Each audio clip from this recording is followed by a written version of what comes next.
A person becomes so sad that they forget how to smile. What kind of feeling would that be? The man thought he had never truly loved his wife, until he lost her in a car accident. His father told him that his wife had passed away, but he showed no trace of sadness, calmly wiping the blood off his shoes, then calmly staring at his wife's hospital bed as she was being resuscitated. On the day of the funeral, the solemn hall was filled with sorrowful music. Family and friends were weeping bitterly, but the man felt that it was all too exaggerated, because deep down inside, he could not feel any sadness. He tried to blend into the atmosphere of grief, to experience the pain of losing a loved one, but he could never feel a single emotion. Even the mournful music sounded noisy and harsh to his ears. In order to match the sadness around him, he stood before the mirror, trying to squeeze out a few drops of tears from his dry eyes, but despite all his effort, not a single tear would come out. His absurd act even drew laughter from a child. The sound of laughter instantly woke him up. Maybe he had truly never loved his wife, and to him this funeral was nothing more than a dull and meaningless farce. In the large empty room now only he remained. He accidentally noticed a conch shell on the table.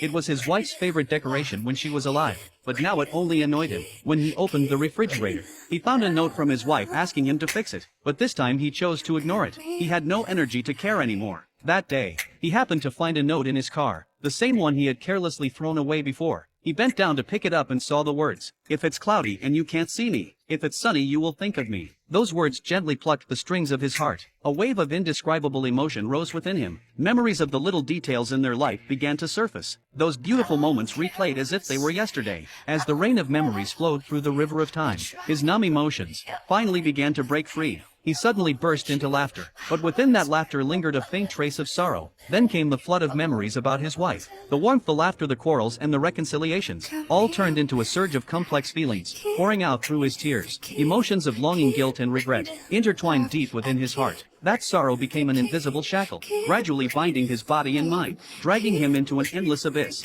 If love flows gently like a stream, then the arrival of sorrow will be slow yet profoundly deep.